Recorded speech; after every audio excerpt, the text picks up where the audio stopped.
Gracias, Efren, y vamos a darle la bienvenida a Ana María Cano, que es periodista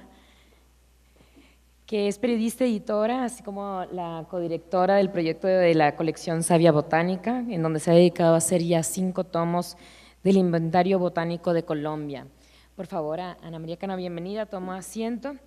Le hemos invitado aquí porque en 1981, recién egresada de la carrera de Comunicación Social en la Universidad Bolivariana de Medellín, Ana María, muy joven, toma su oficina, el periódico El Mundo, donde empezaba a trabajar como crítico, como reportera de arte, y muda su oficina al Museo de Arte Moderno para trabajar en la comunicación del primer coloquio o de la primera edición del coloquio de arte latinoamericano y arte urbano, un objeto de arte urbano.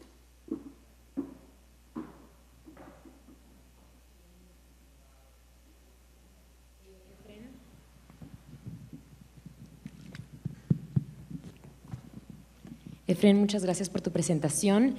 Vamos a tener una conversación entre todos nosotros, pero primero quiero empezar dándole la bienvenida a Ana María y pidiéndole que por favor nos haga una introducción breve de su labor. Me parece que hoy en día la comunicación de proyectos de las oficinas de comunicación de los propios museos son completamente distintas. En 1981, como reportera de arte, apenas empezando tu carrera, el coloquio también fue formativo en muchos sentidos. Yo quiero empezar solamente con una pregunta sencilla sobre cuál era el lugar de la comunicación de este coloquio, en donde había una serie de acontecimientos y performances que se reportaban no antes, sino después de los hechos. Cómo funcionaba la comunicación de acontecimientos artísticos que eran en principio eventos y procesos. Buenos días, muchas gracias al museo, muchas gracias Sofía, a Efren por iluminarnos verdaderamente con todo esto.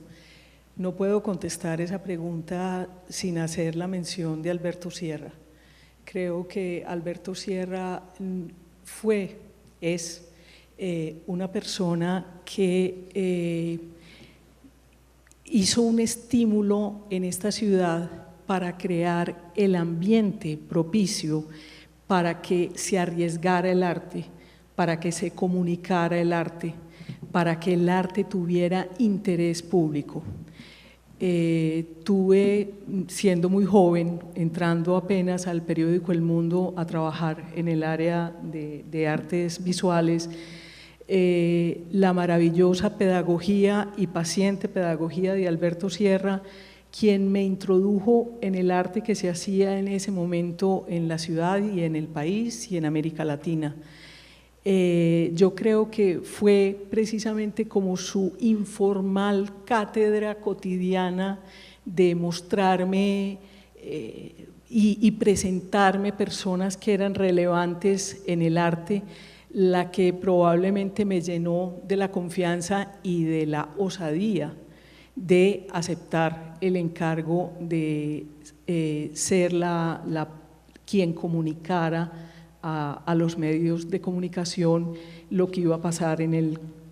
primer coloquio de arte no objetual. Era un momento maravilloso en donde efectivamente muchas cosas ocurrían y tenía la posibilidad de lo imprevisto todo el tiempo. Entonces, aquello, por más que Juan Hacha tuviera unos lineamientos teóricos muy concretos y los otros críticos o como quiera que se llamen, tenían un análisis, pues los artistas traían cada uno una especie de guión de lo que iban a hacer. Y por eso era un poco difícil que se pudiera hacer un comunicado o una crónica de lo que iba a ocurrir anticipadamente a lo que ocurría, sino más a posteriori. Y por supuesto que entonces, tal como ahora, era muy difícil que los medios de comunicación comprendieran la importancia y lo pionero que era aquel coloquio y aquella reunión verdaderamente latinoamericana. Se daba al mismo tiempo que la Cuarta Bienal de Arte, en ese momento en Medellín, Entonces, por supuesto, esa especie como de atracción de aquellas obras tradicionales exhibidas en lo que en ese momento se llamaba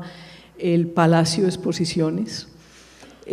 hacía que el interés se volcara mucho más hacia allá, incluida Marta Traba, quien había venido a ver esa bienal. Pues Marta Traba me hizo una honrosa visita guiada de esa bienal, pero nunca estuvo en el coloquio, ¿no? Entonces era muy paradójica la situación, que aquello tan vanguardista se estuviera dando y se ignorara de esa manera y fuera muy difícil atraer a esos periodistas. En ese momento era bastante restringida, dijéramos, la oferta pues eran 2 periódicos, eran unas emisoras muy tradicionales, era realmente muy breve la posibilidad de que los medios se ocuparan, y no existía internet y no existía esta simultaneidad que sin duda tiene este coloquio. Yo creo que en la medida en donde vamos hablando vamos puntualizando, si te parece, Sofía. Me parece muy bien y me da gusto que hayas mencionado la Cuarta Bienal de Medellín, que también la mencionó Efren ahorita en su presentación, y la participación en ese contexto de Marta Traba y no particularmente el coloquio. Yo creo que una de las cosas significativas y una de las repercusiones, o como tú dices, de que se podía visualizar desde entonces, era que el coloquio presentaba un dispositivo o una plataforma expositiva distinta a la de una bienal, que no solamente tenía que ver con es una cuestión de ser homogenizadora temáticamente por una cuestión museográfica, o que tenía que ver con un circuito global capitalista en términos de los intercambios, sino que al menos en la plataforma expositiva espacio-temporal del coloquio, en donde el discurso y la práctica estaban en movimiento, no cabían de alguna manera los discursos más monumentales que ya se habían construido en un sentido, con un lenguaje modernista. Como tú fuiste a la ponencia de Marta Traba y sabiendo que Fren es un especialista también en ella, me gustaría un poco que hablaras de ese tipo de presentación, no solamente cómo se veía, sino de lo que se habló, se discutió por ella dentro del marco de la Bienal, y cuáles eran las diferencias de lo que se discutía o de lo que se hacía, porque tú, como muchas personas que participaron directamente o que fueron testigos del primer coloquio, pocos se acuerdan de las conferencias y de las ponencias, que son de alguna manera nuestra experiencia, porque a partir del proyecto de MDE 07 se publican las memorias. Entonces, entender un poco el impacto digamos, de los discursos de Marta Traba vis a vis los discursos que estaban desarrollándose en el coloquio. Bueno, tengo que decir que Marta Traba probablemente y las bienales de Coltejer produjeron en mí una fascinación por el arte, siendo niña y estando en el colegio. Creo que la manera de hablar de Marta Traba sobre el arte tenía la posibilidad de nombrar las cosas con unas palabras muy sugestivas, con unos sustantivos y unos adjetivos que lo hacían a uno verdaderamente acceder al arte sin temor. Entonces, yo sentía mucha fascinación por ella, y la visita guiada de la que hablo es que Marta tuvo la deferencia de recorrer esa Bienal de Arte conmigo, pero realmente no recuerdo que Marta hiciera una conferencia pública. Probablemente tú tienes datos sobre eso, Efren. ¿Cómo fue la participación de Marta? Cuéntame. Lo que pasa es que simultáneamente con el coloquio, la Bienal tuvo también una plataforma de discusión crítica y teórica, y eso ocurrió en el encuentro de críticos en el recinto de Kirama, ¿sí? Donde ella estuvo, es verdad, y hasta donde sé, no con una intervención, pero sí escuchando a un crítico historiador del arte muy prestigioso llamado Pierre Restany, ¿sí? Restany hizo pues una intervención que a mi vista, como después de todo este tiempo, me parece también muy interesante porque también tenía una intención parecida a la que tenía Hacha, como de retratar un estado de la cuestión. Parecía que era un momento en el que les interesaba mucho saber qué había pasado con el arte y qué podría pasar después. Es, digamos, como un momento donde el eclecticismo, la falta de dirección en la historia del arte había dejado como a la teoría un poquito desnuda, sin una reflexión, y habían muchas cosas muy distintas. Entonces yo creo que eso funcionaba también para Restany. Y lo que se cuenta es que Traba respondió a la intervención de Pierre Restany de una manera muy furibunda. Ella era bastante teatral en sus intervenciones y en sus participaciones, y eso pues generó un debate muy acalorado, al punto que, como en las cosas que yo he encontrado, en las referencias periodísticas, ese es considerado como el performance de la época, del más relevante, digamos, como el enojo de ella frente a la teoría de Pierre Restany. Hay que recordar también con Sofía y Emiliano, cuando estábamos hablando para preparar esta sesión, conversábamos como que Marta había tenido distintas etapas, y después de haber sido una animadora de los comportamientos más experimentales, como a finales de la década del 60, cuando estaba en el Museo de la Universidad Nacional, y promovió la exposición Espacios Ambientales con Álvaro Barrios, la Marta Traba que tenemos a finales de la década del 70 y pues todavía a principios de los 80, es una Marta Traba mucho más conservadora, que probablemente veía con desdén algunas cosas como las que estaban en el no objetualismo. Entonces la visión de Restany era, si ustedes buscan el texto que por ahí está, es una visión muy avanzada, muy progresista, muy coherente, digamos, con la emergencia de nuevos paradigmas del arte, no solamente el europeo, pero Traba le imputa algo así como que es simplemente una muestra de colonialismo cultural o algo así. No sé si alguien que haya estado aquí lo recuerda. Yo a mis profesores de maestría lo recuerdo hablando de eso y contando el impacto que produjo el hecho de que ella le hubiera contestado así a Pierre Restany, además porque Traba era una figura intelectual de mucho renombre, que se hacía oír de muchas maneras.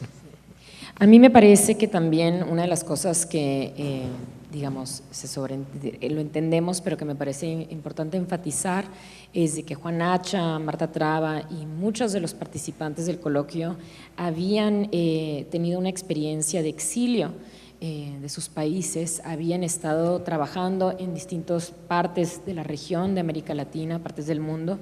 y que sus ideas sobre movimiento, su interés también en crear un arraigo cultural, crear un lenguaje para poder describir prácticas locales, aún en una experiencia de desplazamiento, fue importante. Me parece que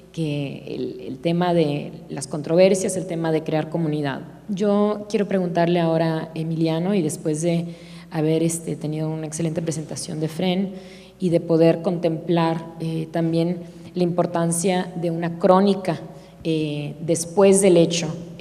no exactamente solamente las memorias de las publicaciones, sino la importancia de relatar los hechos como una historia de arte en formación,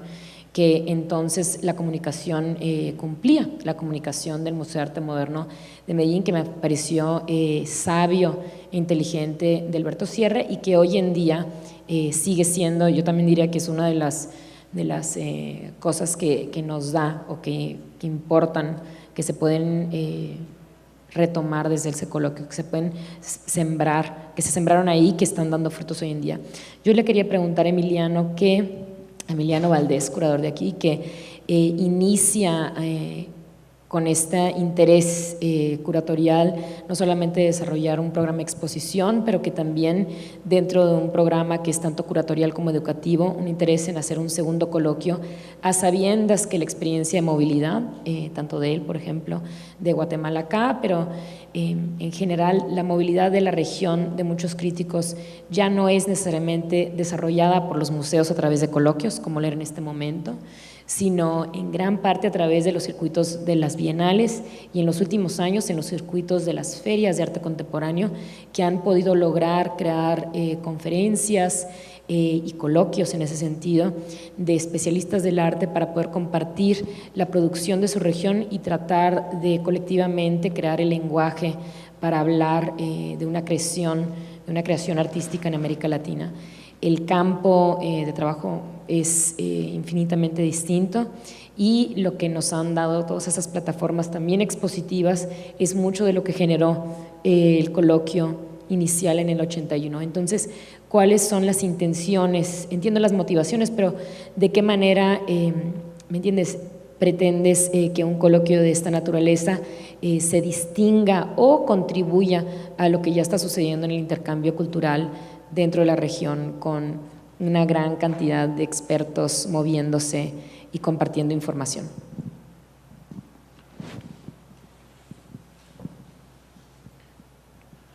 Yo creo que dentro de ese panorama, que como tú bien dices, ha sido ese panorama de conversación, de intercambio sobre las artes al que en años recientes han contribuido intensamente otras instituciones, otros actores del arte, del circuito del arte, que son primero las bienales y luego las ferias. Creo que por un lado, digamos, es necesario apuntalar las instituciones que no están vinculadas al mercado como lugares de pensamiento que puedan estar, no sé si exentos, digamos, de todo vínculo, pero definitivamente que no están tan claramente guiadas y en algunos casos predeterminadas por esos intereses. Sí creo que, bueno, que las ferias efectivamente han contribuido de manera, digamos que muy positiva a la movilidad, al intercambio de ideas y a las conversaciones, pero sí me parece que en términos generales esos espacios de conversación suelen tener pues unas directrices que suelen, a veces en algunos casos de manera más explícita y de otros menos, pero que suelen estar guiados por la idea del mercado y del coleccionismo y de la agrupación o del coleccionismo habitualmente de objetos, ¿no? Creo que la posibilidad, hay excepciones, pero las excepciones pues son muy contadas, la posibilidad de pensar sobre cosas, sobre procesos cuya inserción en esos circuitos comerciales es mucho más difícil. A pesar, bueno, de experiencias recientes, inclusive algunas lideradas por uno de los ponentes hoy. Yo sé que Magali el año pasado hizo dentro de una feria, por ejemplo, una serie de ponencias y de presentaciones que tenían que ver sobre todo con performance, y eso me parece que es un muy buen ejemplo, digamos, de una de esas excepciones, pero que en realidad se habla es de coleccionar y de coleccionar objetos, ¿no? Entonces, este espacio como un lugar en el que se pueda hacer acopio de experiencias de los últimos años que tienen que ver con maneras de pensar y de producir arte que no están relacionadas o que no están enfocadas en la producción de un objeto último que se pueda incorporar a una de esas colecciones, me parece que es muy importante. Creo que también tiene una especie de finalidad que es… yo diría que de pronto no tanto como en ese primer coloquio, que había realmente una proyección a futuro. En este caso me parece que hay una intención de actualización de ese término que mencioné al principio y que tenía que ver con la contribución desde este tipo de instituciones a la creación de una terminología o de una estructura desde la cual podamos pensar nuestra propia historia, y que en nuestro caso pues tiene una relación directa y estrechísima, pues por supuesto con Medellín, me gustaría pensar que también con Colombia y un poco más allá, pero que la contribución de este tipo de instituciones hacia el generar esa historia del arte es algo que tenemos que fortalecer precisamente de cara a una especie de dominación del mercado en muchos de los ámbitos de la producción artística, y que finalmente lo podemos hacer precisamente porque no tenemos ese fin, ¿no? ese fin, digamos, del objeto y del aspecto comercial. Y por último, que hay ciertas prácticas que me parece que se tienen que dar, que se están dando ya desde hace muchos años, pero que en el caso de lo no objetual o de posibles manifestaciones de lo no objetual, como llamabas tú en una de las secciones de este coloquio, entender cuál ha sido ese desarrollo y cuáles son esas prácticas y cómo instituciones pues como este museo realmente se pueden vincular con esas prácticas cuando eso tiene que ver, cuando eso no es algo que necesariamente se pueden instalar en las salas, ¿no? de digamos, de esta renovada institución, inclusive con un edificio nuevo. Es decir, cómo es que inclusive con la posibilidad de más metraje cuadrado, esto tiene que ver no tanto con solo ese espacio físico, sino con pensar la producción y el pensamiento artístico, inclusive mucho más allá de esas paredes. Sí, en definitiva, utilizaste la palabra integrador, eventos integradores, como lo era el coloquio, en donde Efrén de alguna manera nos puede dar también como una palabra clave que me ha parecido que es característica de los proyectos de prácticas artísticas contemporáneas que se están destacando en este coloquio.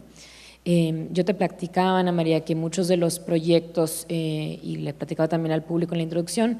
que los proyectos aquí que se están presentando, de los que nos está interesando reflexionar en esta segunda edición del coloquio, son aquellos en donde los procesos son lo que yo considero articulaciones persuasivas, que son proyecto en sí, pero que también construyen un proyecto más grande, y que esos procesos son tan importantes como el acontecimiento que de alguna manera crea la resignificación de un entorno. A mí me gustaría saber un poco sobre cómo en tu propia crónica o en tu propia experiencia del primer coloquio, los procesos de planeación, si acaso fueron importantes ser destacados en la comunicación que se hacía del proyecto. Y te comunico esto, o te lo presento, porque creo que una de las grandes diferencias también es eso, que si bien no se podría anunciar desde antes y que también aquí las decisiones si se anuncia o no es también porque todo está en gestión y en planeación, hay una diferencia de que las redes de comunicación de hoy en día nos permiten también ir presentando procesos de una manera que construyan significado en el camino de la obra. Y vamos a ver en una de las ponencias en particular, me parece que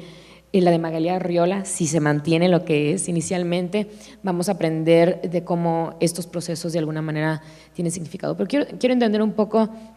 cómo eran los procesos de producción y si eran importantes para ti como la comunicadora o para el coloquio en general, de hacerlo saber en su momento. No lo eran tanto porque había una especie de secretismo de parte de los artistas, en los cuales ellos querían que no se perdiera el efecto de sorpresa que iban a tener sus acciones. Pensemos en un momento de Medellín del año 81, bastante inocente en muchos sentidos. Te decía en la conversación que tuvimos anticipadamente a esto, que en estas, por ejemplo, Jonier Marín, que pintó a una mujer desnuda, o aquel artista que se llenó con polvo dorado su cuerpo, pues realmente Pedro Terán, era realmente más el intimismo y la sensación del desnudo en un espacio cerrado lo que atraía y lo que tenía al público cautivo en eso. Y eso no se sabía sino al momento en el que aquello iba a pasar, o aquella acción que está muy bien retratada en lo que dijiste, Efrén, y lo que mostraste sobre el, ¿cómo se llama el venezolano? Carlos Serpa. Realmente solamente en aquellos asuntos en donde estaba prevista una espectacularidad, como era el caso del Gardel que se iba a incendiar de Marta Minujín, y la Plaza de Toros, que involucraba a una cantidad de personas y de acontecimientos dentro de eso, porque era cerrar la Plaza de Toros para que los asistentes al coloquio pudieran estar allí presenciando a unos caballos blancos y unos negros que giraban en la arena de la Plaza de Toros La Macarena, dando vueltas, esperando que llegara un helicóptero que traía a los críticos de arte a aterrizar allí. Solamente esos acontecimientos, Sofía, tenían de alguna manera una previsión logística que permitía, pero no un proceso, sino una especie como de anticipación de las complicaciones que aquello podía tener. Entonces es una diferencia importante, me parece, con que hoy tiene mucho sentido, no solamente la participación, no solamente el paso a paso, no solamente la racionalización que hay de toda aquella obra, mientras que en aquel entonces se enfatizaba mucho por el instante y por una especie de teatralidad que tenía mucho énfasis el coloquio en esos momentos, en una dramaturgia, en una pequeña teatralidad que tenía un significado en ese instante. Entonces, por eso había que dar lo mejor posible en las crónicas, era a posteriori, era cuál era el sentido de eso, qué se estaba revelando y el artista qué estaba haciendo. Para eso eran unas fuentes privilegiadas aquellas personas que vinieron, como Mirko Lauer, como Rita Eder, como todos los que han nombrado aquí. Sí. Y es interesante porque Marta Minujín, que digamos era la reina del espectáculo en el coloquio, me parece que de su propio trabajo, creo que no son los procesos de alguna manera lo que nos informa hoy en día, sino a mi parecer, más que nada me parece, fue su poder de gestión. Sí, o sea, creo que de Marta Minujín, como una artista mujer que también está trabajando desde la década de los 60, cuando uno analiza el trabajo que ella viene desarrollando ya para el coloquio, lo que es impresionante es ver el nivel de movilización que como artista puede lograr para desarrollar una experiencia y que realmente se destaca en su generación de eso. Si bien la dependencia de muchos de los artistas participando en el coloquio en general era de su cuerpo, ¿sí? Y era, digamos, de las relaciones afectivas que ellos tenían para poder involucrar a un grupo en la participación de un performance, la mayoría de ellos muy espectaculares en ese sentido del teatro. En el caso de Marta, yo creo que la gran diferencia era el nivel de gestión que a mi parecer vemos hoy en día como una de las características principales de las prácticas artísticas que les interesa o que incitan la participación y la acción social. Eso me parece fundamental. Y que quiero hacer una distinción aquí en términos de la acción social o la socialización de ideas con lo que mencionaste, que es las relaciones estéticas, ¿no? O el relacionismo estético como se ha venido teorizando desde hace tiempo. Me parece que hay una gran diferencia entre la participación de acción social que muchas de las prácticas artísticas contemporáneas están desarrollando, que las relaciones estéticas que se teorizaron en gran parte dentro aún del circuito y del espacio museístico del arte, o sea, cómo transformar el espacio del Cubo Blanco en un espacio de encuentro, y que aquí lo que estamos viendo más que nada es ver cómo los artistas están creando a través de una micropolítica, diría yo, o de otro tipo de relacionamiento fuera del museo o paralelo al museo, una serie de trabajo. Finalmente quiero regresar a Emiliano porque quiero mantener esto de la importancia de los procesos que ha sido aquí, y me gustaría que tú de alguna manera, desde tu experiencia como quien ha dirigido el proyecto localmente en el museo y con tu equipo, es que nos cuentes un poco de la importancia de ciertos procesos que se han desatado en este coloquio y que podrían ser representativos de las prácticas artísticas contemporáneas. Estoy pensando en quizá desarrollar un poco sobre el proyecto de alguien como María Buenaventura o el proyecto de Harold Ortiz, que se inician a partir de una comisión muy específica. Queremos que hagas un convivio, en el caso de María Buenaventura, o en el caso de Harold Ortiz también la invitación es muy específica. Queremos que hagas un proyecto de relacionamiento, ¿sí? Y de comunicación y de intercambio entre el museo y su vecino inmediato. Entonces, son dos proyectos en donde no es, deja tu secreto, es secreto, sino, no es como que, ¿qué se te ocurre? Sino decir, queremos que trabajes en esto y que eso desata procesos y da inicio a una serie de procesos que también en el caso de unos artistas para ellos es nuevo. Entonces, si pudieras hablar un poco del significado, de los aspectos de eso.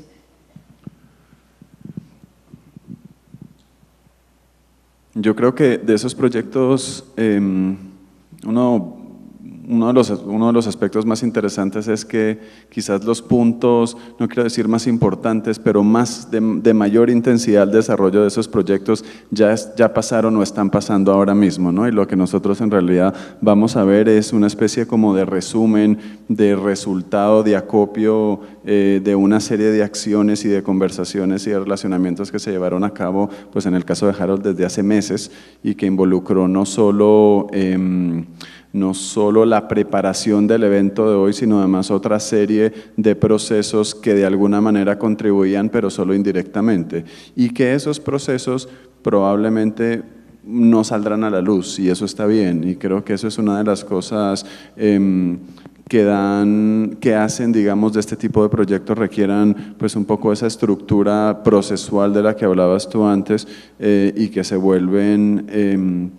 como organismos que tienen una vida propia, y que tienen finalmente una inserción dentro del programa, si se quiere, público o de fruición de estos proyectos por parte de nosotros, del público que nos acompañará, pero que en realidad hay un componente de eso que es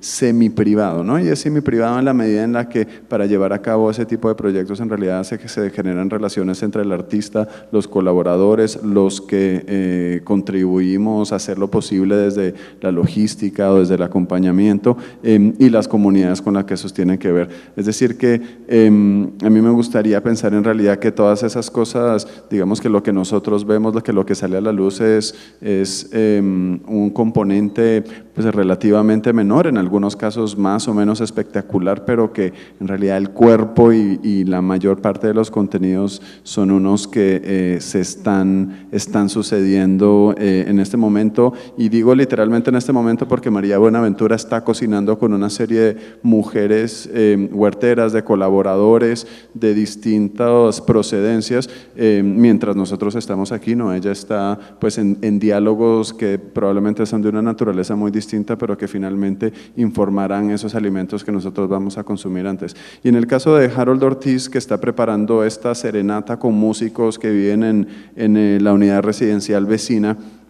eso inició con un mecanismo por el que los vecinos que tenían muy poca relación entre ellos mismos podían dedicarse canciones, ¿no? Entonces la selección de canciones que nosotros vamos a escuchar esta noche como parte de la serenata es en realidad una selección que parte de esas canciones que se dedicaron los vecinos entre ellos. Entonces es hacernos a nosotros también partícipes, de pronto de una manera no tan explícita, pero de unas intenciones que tienen que ver con la convivencia, con lo vivencial, y en muchos casos también con lo emocional de otro grupo de personas, ¿no? Esa especie como de participación no del todo un poco casual, si se quiere, de las relaciones entre otras personas. Creo que lo que hace es generar como una especie de potencialización entre los que participamos de eso como espectadores, como co-creadores, como los artistas mismos. Yo creo que para nosotros también como equipo, como institución, como personas que trabajamos en el acompañamiento de eso, ha supuesto pues el involucramiento en formas de producción que son pues distintas a las que normalmente implica montar una exposición, ¿no? Que bueno, es llevar cosas a una sala más o menos, digamos, más o menos tradicionales, y en este caso lo que ha implicado es realmente una especie de compenetración en todas las posibles modalidades de interacción con personas tan cercanas o tan lejanas a nuestros propios entornos y dinámicas cotidianas. Muy bien, entonces la colaboración estratégica y la convocatoria pública durante el proceso de un proyecto y no solamente al final para compartirlo públicamente, me parece que son fundamentales en las prácticas artísticas contemporáneas. Hay un micrófono aquí en Salas y me parece que si hay preguntas, en particular para Efren, que fue quien dio una ponencia, me encantaría que alzaran la mano y les pasemos el micrófono para preguntar. Creo también recordarles que ahorita vamos a tener un breve receso de café de unos 15 minutos y que ahí se pueden inscribir a los Tinto Meetings que van a ser mañana en la mañana, en donde Efren participa en uno de ellos y que también puede ser una ocasión para tener una conversación casual con él y también una que lleve a abordar ciertas preguntas que se hayan no sé, pensado ahorita y que se pueden pensar durante el día, durante el coloquio. ¿Hay alguna pregunta que si pueden alzar la mano y les pasamos el micrófono? Apenas vamos iniciando, veo que no, entonces ojalá las preguntas, ¿hay una? Aquí hay una en la cuarta fila de la segunda sección. Si son difíciles las preguntas, las responde Sofía.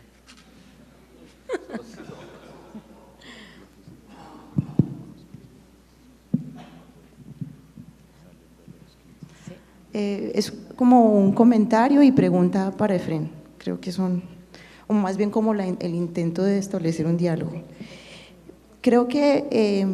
el coloquio, cuando decías que tenía más interés de investigadores de afuera que en el contexto colombiano,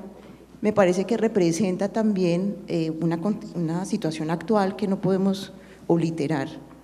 y es, en términos generales, en el sistema internacional del arte, un interés por este tipo de prácticas en el contexto latinoamericano, con lo cual evidentemente ocupa una centralidad hoy que digamos, una recuperación de este tipo de prácticas que han hecho que este evento se ha convertido central en una serie de genealogías y de estudios y de prácticas curatoriales también. Pero por otro lado, esa centralidad que ha adquirido estas prácticas en un campo ya ampliado, en un sistema internacional que va más allá del campo colombiano, también la enunciación del coloquio desde Medellín, desde lo latinoamericano, pone el coloquio por fuera de nuestros marcos nacionales. Por supuesto, este coloquio tiene esa fuerza mítica que la tiene porque en el contexto de Medellín se posicionaron desde América Latina. Es decir, la enunciación latinoamericanista del coloquio sin duda lo pone ya en una discusión que va más allá de nuestros marcos nacionales. El comentario lo hago es para señalar que quizás nuestras reflexiones a veces no, digamos, van como de lo local a lo internacional, por decirlo así, sin pensar cómo se han elaborado estos discursos que median, en este caso el latinoamericanismo, entre las experiencias locales y lo que entendemos como la globalidad. Es más como un comentario. Bueno, muchas gracias. Sobre el concepto de lo latinoamericano como una región que se une para hacer un poder más grande y un proyecto regional con más impacto, me parece que es tema para otro coloquio, pero agradecemos mucho tu comentario y los invito a que tomen un receso. Solo una breve nota para decirles que si están conectados al internet, que por favor tuiteen y usen las redes sociales utilizando el hashtag 2DO coloquio, segundo coloquio, así como @elmam con doble M al final, para poder comunicarles a públicos que están conectados virtualmente o públicos del museo que no están aquí localizados en Medellín. Nos vemos en 15 minutos. Gracias.